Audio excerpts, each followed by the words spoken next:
A série de mensagens deste mês é Compromissos e Esperança. E o motivo da escolha deste tema se deu porque há pessoas que, depois de refletirem a respeito da própria vida no ano que termina, estabelece alvos e compromissos consigo mesma e para si mesma em relação ao ano que se inicia. Não sei se você teve esta atitude, mas se fizermos uma pesquisa com quem assim agiu, certamente os alvos, os compromissos, os desejos mais contemplados foram, e veja se você se identifica com alguns deles. Neste ano de 2023, terei alimentação mais saudável. Neste ano de 2023, quero perder alguns quilos e para isto frequentarei academia, entrarei numa dieta e farei caminhadas. Em 2023, quero gastar menos e economizar mais. Marcarei consultas e irei ao médico. Buscarei relacionamentos mais harmoniosos com as pessoas da família, do trabalho e de onde moro. Voltarei a estudar. Neste ano, serei um marido melhor, uma esposa melhor, um filho ou uma filha melhor. Diante daquilo que você espera para 2023, caso a sua espiritualidade, o seu crescimento na fé, a sua vida com Deus tenha ficado de fora dos seus compromissos, dos seus votos, não ignore esta atitude e saiba que hoje é um excelente dia para você tomar essa decisão e incluir a sua espiritualidade, a sua comunhão com Deus, o seu crescimento na fé cristã. Digo isto porque quando lemos os 4 evangelhos, Mateus, Marcos, Lucas e João, uma das principais ênfases que encontramos neles é o convite do próprio Jesus, ou então o interesse das pessoas em segui-lo. Como exemplo, em Lucas, no capítulo 5, versículo 27, veja como Jesus chamou um dos seus discípulos. Passadas estas coisas, saindo, viu um publicano chamado Levi, assentado na coletoria, e disse-lhe: segue-me. O mesmo convite se deu no chamado de outros 2 discípulos, Pedro e André, quando estavam pescando. Disse Jesus: sigam-me, e eu vos farei pescadores de homens. Quem de nós nunca escutou o convite de Jesus quando disse: vinde a mim, todos os que estáis cansados e sobrecarregados. E o mesmo ocorre nas palavras de Jesus: se alguém vir após mim, a si mesmo se negue, tome a sua cruz e siga-me. Constantemente, Jesus esteve rodeado de multidões, porque multidões se dispuseram a segui-lo.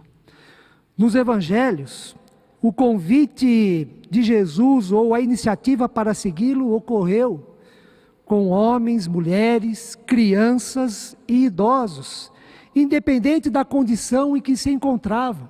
Ocorreu com enfermos, pobres, ricos, judeus, samaritanos, gentios, publicanos, fariseus e escribas. Com o período apostólico, se nós lermos o livro Atos dos Apóstolos, e ao mesmo tempo com o ministério apostólico da Igreja de Cristo, o chamado de Jesus, ou então a iniciativa das pessoas para segui-lo se estendeu a todo mundo e chegou até nós, a mim e a você.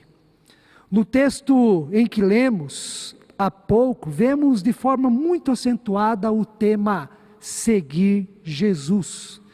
Duas pessoas se dirigem a ele e declaram este interesse. No versículo de número 57, nós temos: indo eles caminho afora, alguém lhe disse: seguir-te-ei para onde quer que fores. Trata-se de uma pessoa empolgada para seguir Jesus, aparentemente muito decidida em seu propósito, mas Jesus busca conscientizá-la acerca deste segmento. Jesus é muito realista para com esta pessoa, e para muitos, Jesus até mesmo desmotiva, desanima e afasta esta pessoa de si, porque ele responde: as raposas têm seus covis, e as aves dos céus ninho, mas o Filho do Homem não tem onde reclinar a cabeça. No versículo de número 61, outra pessoa se aproxima de Jesus e diz: seguir-te-ei, Senhor, mas deixa-me primeiro despedir-me dos de casa. O problema destas palavras está no mas. Seguir-te-ei, Senhor, mas este mas é muito frequente e comum em nossos dias também. E Jesus novamente é muito realista e objetiva, pois responde a esta pessoa: ninguém que, tendo posto a mão no arado, olha para trás, é apto para o reino de Deus. Em relação a estas duas pessoas que manifestaram interesse em segui-lo, parece que Jesus não foi muito simpático, tolerante, nem condescendente. No fundo, Jesus sabe que o mais importante e decisivo não é ele em si, mas como as pessoas que se aproximam dele, com o interesse que possui nesta caminhada, neste propósito de vida. Jesus sabe que o mais importante não é ele em si, porque o mais importante é o que as pessoas apresentam, trazem no seu coração, no seu pensamento, nos seus interesses em segui-lo.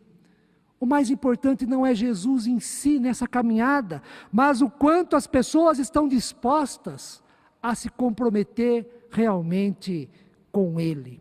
Isso significa que Jesus não mostra interesse em pessoas que querem segui-lo, tendo como interesse o conforto ou então o lucro. Jesus não mostra interesse para com as pessoas que querem segui-lo, no sentido de extrair alguma vantagem pessoal para si. Jesus não mostra interesse em ter seguidores cujo objetivo é o benefício próprio, seguidores interessados em satisfazerem seus interesses egoístas.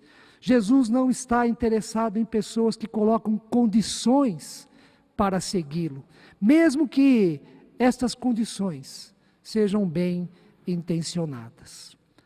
Há uma terceira pessoa no texto lido, e diferente das outras duas, pelo fato de que é Jesus quem então a convida para segui-lo. Versículo 59 assim nos diz: a outro disse Jesus: segue-me. E essa pessoa faz um pedido: eu até te sigo, no entanto, permite-me ir primeiro sepultar meu pai. Diz o texto que Jesus insistiu: deixa aos mortos o sepultar os seus próprios mortos, tu porém vai e prega o reino de Deus. Não sabemos a atitude, a decisão desta pessoa no texto bíblico. Se foi sepultar seu pai, ou se obedeceu a Jesus e foi pregar o reino de Deus. Diante do que aconteceu com cada pessoa no texto bíblico, manifestando seu interesse em seguir a Jesus ou recebendo de Jesus o convite para segui-lo, quero, de maneira rápida, responder a 3 perguntas sobre este segmento, sobre seguir Jesus. A primeira pergunta é: o que é? O que é seguir Jesus? Seguir Jesus é crer que Ele é o Filho de Deus, Senhor e Salvador de todos nós. É reconhecê-lo como Messias, ou ungido, aquele que veio da parte de Deus, a verdadeira luz do mundo, a encarnação da sabedoria divina. Seguir Jesus é crer e andar nos seus passos, aprendendo com Ele a vontade de Deus e sendo capacitado pelo Espírito Santo de Deus para obedecê-lo em seus ensinamentos e para imitá-lo em suas atitudes. Seguir a Jesus é enfrentar desafios, significa mudança profunda de valores e pensamento, o qual a Bíblia chama de metanoia, ou seja, ter a vida transformada, ser nova criatura, uma nova pessoa, significa nascer de novo. Seguir Jesus significa perder muitas coisas, significa renúncia, significa estar entre os últimos, na certeza de que o que se ganha é muito mais e melhor. O que se ganha é a própria vida, o que se ganha tem valor eterno, pois quem perde a sua vida por causa de Jesus, achá-la-á, diz o nosso Senhor. E quem segue a Jesus, mesmo que seja o último, será no reino de Deus o primeiro. Seguir Jesus significa experimentar a graça e o amor de Deus, a companhia do Espírito Santo e a amizade do próprio Jesus. Significa experimentar a providência de Deus em todas as circunstâncias da nossa vida. Sejam as circunstâncias de alegria, sejam as circunstâncias também de necessidade e de aflição. Seguir Jesus significa pertencer a um reino que não é deste mundo, significa pertencer ao reino que é de Deus. Seguir Jesus significa ampliar os laços familiares, pois você passa a integrar a família da fé, juntar-se a tantas outras pessoas no mundo e viver na perspectiva de que Deus é o nosso Pai e nós somos irmãos e irmãs em Cristo Jesus. A segunda pergunta: como seguir Jesus? Como seguir Jesus? Siga Jesus, não de longe, mas de perto. Siga Jesus não por pressão, mas com a mais plena liberdade e tranquilidade em seu coração. Siga Jesus não por medo ou constrangimento, mas com alegria, confiança e amor. Siga Jesus não por qualquer interesse material ou qualquer manifestação egoísta, interesse egoísta, mas com o interesse tão somente de glorificar a Deus, de aprender dele e fazer dele mais presente em sua vida, em seu coração. Tal como o apóstolo Paulo que disse: não sou eu mais quem vive, mas Cristo vive em mim. Siga Jesus não com dúvida, mas com a certeza de que é o melhor a ser feito nesta vida. Siga Jesus não por aparência, mas com o coração. Siga Jesus não só com motivação, mas também com convicção. Siga Jesus com o desejo de servir, de contribuir, de ser útil no reino de Deus e de fazer o bem, de edificar a igreja de Cristo e de abençoar tantas pessoas que precisam da presença e do conforto de Deus em sua vida. A terceira pergunta a ser respondida: onde seguir Jesus? Já vimos o que é seguir Jesus. A segunda pergunta: como seguir Jesus? E a terceira pergunta: onde? Onde seguir Jesus? Siga Jesus em Belém. Belém é o lugar do nascimento de Jesus. Praticamente acabamos de celebrar o Natal, mas infelizmente Jesus ainda não nasceu na vida de muitas pessoas. Muitas pessoas vivem como se Jesus não tivesse nascido, e se nasceu, foi apenas mais uma pessoa em nossa história, dentre tantas outras que já existiram no passado. Seguir Jesus é deixá-lo nascer em nossa vida. Mas siga Jesus também no Jordão. Jordão é o lugar onde Jesus foi batizado. E conforme o calendário litúrgico, hoje é o domingo referente ao batismo do Senhor. Mas siga Jesus no Jordão. E na ocasião, João Batista praticava o batismo do arrependimento, mas afirmou que viria outro que batizaria com o Espírito Santo e com fogo, e reconheceu que este era Jesus. Após o batismo de Jesus, os céus se abriram, diz a palavra de Deus, e o Espírito Santo desceu sobre ele como pomba, e veio também a revelação do Pai, dizendo: este é o meu Filho amado, em quem me comprazo. Este é o meu Filho amado, em quem me comprazo. Seguir Jesus no Jordão é ser batizado em nome do Pai, do Filho e do Espírito Santo. É assumir com Jesus um compromisso de fé, é tornar-se filho e filha de Deus e dar o testemunho: eu sou de Cristo. Siga Jesus em Belém, siga Jesus no Jordão, mas siga Jesus também no deserto. Depois do batismo, Jesus foi para o deserto, a fim de ser tentado pelo diabo. No deserto, ele passou 40 dias e 40 noites em jejum. Nós também passamos por desertos em nossa caminhada neste mundo. Desertos são os momentos de solidão, de angústia, de sofrimento, de reflexão também. Assim como Jesus, no deserto, nós seremos tentados. Tentados a negá-lo, tentados a abandonar a Deus, tentados a trocar Jesus pelo dinheiro, pelo poder, ou então pela autoglorificação. Mas a Bíblia nos ensina que nenhuma tentação vem sobre nós que não podemos suportar. E com Jesus nós aprendemos a orar: não nos deixes cair em tentação, mas livra-nos do mal. Somente unidos a Cristo é que venceremos as tentações em nossa vida, principalmente quando passarmos pelos desertos. Siga Jesus no monte da transfiguração. Foi neste monte que Pedro, Tiago e João viram Jesus transfigurado. Diz o texto que o rosto de Jesus resplandecia como o sol e as suas vestes se tornaram brancas como a luz.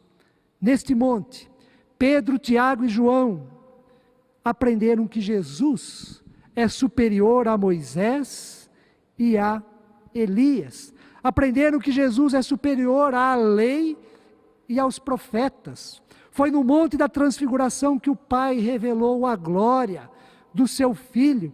E assim sendo, em Cristo Jesus, nós devemos ser transfigurados pela glória de Deus e para a glória de Deus. Foi o apóstolo Paulo quem nos ensinou em 2 Coríntios, no capítulo 3, versículo 18, que a nossa vida deve ser transformada como espelho, a fim de refletir sempre a glória de Cristo. Mas assim como Pedro, Tiago e João, a exemplo de Jesus, desçamos do monte para servir e testemunhar o amor de Deus. Desçamos do monte, porque há muitas pessoas enfermas, sofrendo, passando necessidades, e somente quem foi transfigurado por Cristo e para a glória de Deus pode ser inspiração e pode servir diante das necessidades humanas na perspectiva da graça e do amor de Deus. Siga Jesus no Getsêmani. Getsêmani é o momento que antecede a entrega de Jesus para ser condenado e crucificado. É o lugar onde Jesus se retirou para orar e afirmou para os seus discípulos que a sua alma estava profundamente triste até a morte. É o momento e o lugar em que Jesus, conforme o Evangelho de Lucas, estando em agonia, o seu suor se tornou como gotas de sangue caindo sobre a terra. Getsêmani é o lugar onde Jesus orou: se possível, passe de mim este cálice, todavia não seja como eu quero, e sim como tu queres. Getsêmani é o lugar de entrega total a Deus. É o lugar onde reconhecemos a nossa vontade, sim, mas nos submetemos à vontade de Deus. É o lugar de profunda aflição e angústia, mas também lugar de oração, lugar de conforto, lugar de comunhão com Deus, Criador de todas as coisas. Getsêmani nos ensina sobre a entrega confiante nas mãos de Deus, a entrega confiante na vontade de Deus, entrega confiante da nossa vida, dos nossos problemas, das nossas necessidades, das nossas crises e também das nossas aflições. Por fim, siga Jesus em sua crucificação e ressurreição. Jesus foi crucificado, morreu e no terceiro dia ressuscitou, vencendo assim o pecado, o juízo e a morte. O apóstolo Paulo descreve a vida cristã exatamente deste modo: ser cristão é morrer e ressuscitar com Cristo Jesus. Em Cristo morre o velho homem, morre a nossa natureza pecaminosa. Em Cristo morre aquilo que é velho, aquilo que deve ser deixado para trás, e nasce, ressuscita uma nova criatura, um novo ser, uma nova pessoa. Em Cristo morre o velho homem, morre a velha mulher, e pelo poder da ressurreição nasce o que é novo, a fim de que possamos viver em novidade de vida. Para concluir, neste ano que se inicia, hoje é o 8º dia do mês de janeiro, 8º dia deste novo ano. Não se esqueça de incluir em seus compromissos seguir a Jesus, seguir Jesus. Siga Jesus com fé, siga Jesus com amor, siga Jesus com esperança, tendo a certeza que é a melhor decisão para a nossa vida. Que Deus assim nos abençoe. Amém.